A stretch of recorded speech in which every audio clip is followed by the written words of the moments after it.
Party Kolkata दो उन्हें general secretary तरुण दे महोदय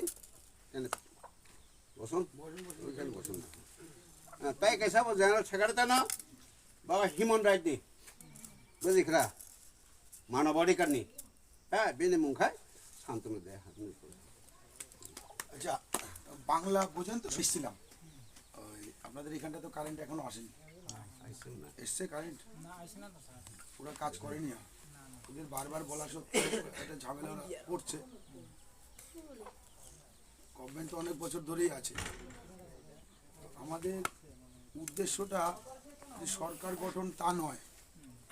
আমাদের উদ্দেশ্যটা হলো প্রত্যেকটা মানুষ যেন খাদ্য বস্ত্র বাসস্থান শিক্ষা তারপর স্বাস্থ্য রোজগার এই ব্যাপারটা যেন সবার মধ্যে সবাই পায় প্রত্যেকটা ফ্যামিলি পায় আজকে আমাদের পাহাড়ে বলেন সমতলে বলেন সব জায়গাতেই এই মৌলিক অধিকারগুলির অভাব রয়েছে শহরেও এমন জায়গা রয়েছে এমন ফ্যামিলি রয়েছে যাদের রোজগার নেই আমরা কিছু এনজিও মিলে মানে কিছু নন গভর্নমেন্টাল অর্গানাইজেশন বলে কিছু এনজিও মিলে আমরা একটা রাজনৈতিক আন্দোলন করব বলে চিন্তাধারা করেছি কেন রাজনৈতিক আন্দোলন রাজনীতির মধ্যে যদি চেঞ্জ না হয় মানে রাজনীতির মধ্যে যদি মনোভাবটা চিন্তাধারাটা পরিবর্তন না হয় তাহলে কোনোদিনই কিছু হবে না আজকে আমি কোনো পার্টির নাম নিয়ে বলছি না যারাই বিভিন্ন রাজনৈতিক নেতারা রয়েছেন কখনো বলছে চাকরি দেবে কখনো বলছে মাটি দেবে বলে সবই নিজেদের মধ্যে কেউ হিন্দু কেউ মুসলমান কেউ বাঙালি কেউ বিহারি কেউ একটা জাতি কেউ উপজাতি এই বলে একটা ঝামেলা আমাদের মধ্যে লাগিয়ে রেখেছে কেন লাগিয়ে রেখেছে আমরা যতক্ষণ ওই ঝামেলাগুলির দিকে চিন্তাধারা আমাদের ওই ঝামেলার দিকে নজর থাকবে আমরা কিন্তু চিন্তা করতে পারবো না কি খাচ্ছি কি রোজগার করছি আমাদের চিন্তাধারাটা তখন ওই দিকে নিজের অস্তিত্ব বাঁচানোর চিন্তাধারায় থাকে তখন আর চিন্তা হয় না যে রোজগার করছি কি করছি না তো রাজনৈতিক ব্যক্তিরা এতটাই চালাক আমাদের মধ্যে ওই ঝামেলাগুলি ওরা লাগিয়ে রাখে যার কারণে ওইসব চিন্তাধারা থেকে বেরিয়ে এসে আমরা কোনো রাজনৈতিক নেতৃত্ব আমাদের মধ্যে রাখিনি কোনো রাজনৈতিক লোক আমাদের মধ্যে রাখিনি যারাই আমাদের হয়ে দাঁড়িয়েছে সমাজসেবী বা সাধারণ মানুষ তোমাদের মতো আমাদের মতো সাধারণ লোক কেন রেখেছি কারণ একটা সাধারণের লোক কষ্টটা বুঝতে পারে আজকে যারা সিকিউরিটি নিয়ে ঘুরে বেড়াচ্ছে তাদের কাছে কিন্তু ওই মানুষের কাজ করতে যাওয়ার মতো সুযোগ নেই আমি বা আপনি চট করে 5 জন গাড়ি নিয়ে সিকিউরিটি নিয়ে ঘুরে বেড়াচ্ছি ওর কাছে কি কিছু বলতে পারবো না অথচ সেই লোকটাকে আমরা ভোট দিয়ে দাঁড় করাচ্ছি আমরা তাকে সাপোর্ট করছি অথচ সেই লোকটাই ভয়ের চোটে 50টা সিকিউরিটি রাখছে তাহলে সে সমাজসেবী নয় সমাজসেবী যদি হতো বা আমাদের জন্য তিপ্রাসা বলেন আর বাঙালিদের বলার জন্য যদি চিন্তাই করতো তাহলে তার সিকিউরিটির প্রয়োজন নেই সে সিকিউরিটি নিয়ে কেন ঘুরে বেড়াচ্ছে তাহলে নিশ্চয়ই সে ভুল কাজ করছে ওই কারণে তার ভয় সিকিউরিটি নিয়ে ঘুরে বেড়ায় আমরা ওইসব চিন্তাধারার থেকে আলাদা করে নিজেদের চিন্তা করি কোনো রাজনৈতিক ব্যক্তি নিয়ে আমরা চিন্তা করবো না কোনো রকম আন্দোলন কোনো রকম র্যালি এসব আমরা করবো না আমরা নিজেদের মনের মধ্যে একটাই চিন্তাধারা রাখবো কলম চিহ্নে ভোট দিয়ে ভাই আমি আমার অধিকারটা লাগবো আমার দরকার নেই আপনি সিপিএমের সঙ্গে ঘুরলেন কি বিজেপির সাথে ঘুরলেন কি টিএমসির সাথে ঘুরলেন আমার প্রশ্ন আসে না কারণ টিএমসি কী আছে সিপিএম কী আছে বিজেপি কী আছে বা অন্য যারা দলরা রয়েছে কংগ্রেস কী আছে এরা সবাইকে আপনারা দেখেছেন জানেন ভালো করে ঠিক আছে তো এইখানে নিজেরা একটা করবো ওরা তো রাজনৈতিক লোক আজকে যে বিজেপি থাকছে কালকেও কংগ্রেসে চলে যাচ্ছে যে কংগ্রেসে থাকছে ও সিপিএমে চলে যাচ্ছে ঝামেলা হয়ে এসছে সিপিএম কংগ্রেসকে মেরেছে আর সেই কংগ্রেস আর সিপিএম এখন এক তাহলে এতদিন যারা আন্দোলন করে এলো তাদের কি হিসাবটা রইল তাহলে তাদের জন্য গভর্নমেন্ট নয় তাদের জন্য ওই সরকার নয় তাদের জন্য ওই মন্ত্রীরা নয় তাদের জন্য ওই নেতারা নয় তোমরা নিজেরা ঘরে ঠিক থাকছো আর আমরা যারা মাটিতে থেকে তোমাদের সাহায্য করছি তোমাদের ভোটে দাঁড়াতে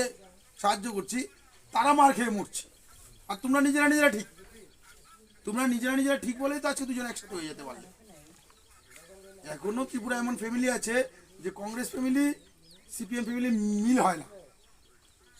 তাহলে আজকে তারা ভোটটা কোথায় দেবে তাহলে তাদের নিয়ে খেলা হয়েছে এতদিন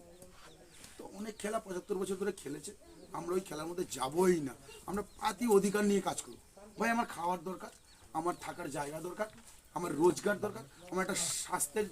একটা ভালো হসপিটাল দরকার একটা ভালো স্কুল দরকার এই চিন্তাধারা নিয়ে আমাদের এই রাজনৈতিক দল এবং কৃষ্ণদা তিপ্রা মোথা দেখেছে, IPFT দেখেছে, তৃণমূল কংগ্রেস দেখেছে, সবার সাথেই ওনার পরিচয় আছে। আমি তো দেখলাম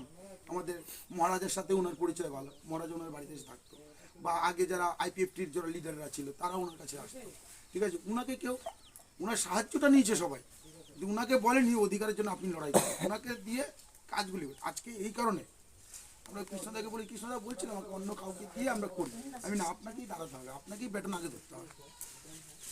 কারণ পুরো পাহাড়ের মধ্যে কোনো এক সময় আপনি যখন আন্দোলন করেছেন, তো আপনাকেই ব্যাটনটা আগে ধরতে হবে, তবেই আপনার পাশে লোক আছে। আমরা অন্য কাউকে দিলে হয়তো ততটা ফ্রুটফুল আমাদের কাছে ভালো হতো না, সেখানে আমি কৃষ্ণদাকে ব্যাটনটা ধরিয়েছি। তোমরা এখানে 40টা বোধহয় ফ্যামিলি আছে, 40-42টা ফ্যামিলি আছে, তো তোমরা একটু চিন্তা করো, চিন্তা করে কৃষ্ণদাকে যাতে একদম কলম চিহ্ন আছে আমাদের চিহ্নটা, তোমাদের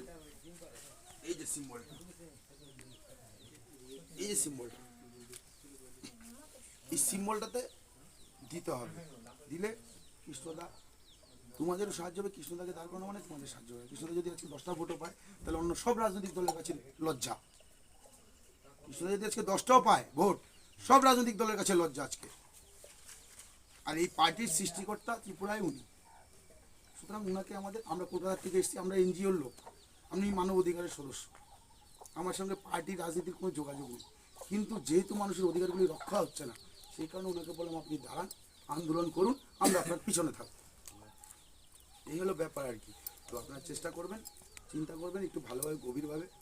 যে কি হচ্ছিল এতদিন আর কি আপনারা করতে পারবেন। কারণ এই যে সময়টা চলে গেলে আবার 5টা বছর, এই একটা চান্স চলে গেলে আবার 5টা বছর, এই চিন্তাধারা করে কাজ করতে হবে। এটুকুই আমার বলার। আর আমি তরুণদাকে বলবো, উনি কলকাতায়, উনি বিশিষ্ট রাজনীতিবিদ, কলকাতায় ওনারা রাজনীতি করেন, ওনারা কলকাতা বা TMC, কলকাতা যে তৃণমূলের ব্যাপারটা ওনারা ভালো জানেন, BJPর গল্পটা ওখানে ভালো জানেন উনি। তো আমি তরুণদাকে বলবো আপনি যদি একটু বলেন ওনাদের সুবিধা হয়। তরুণদা।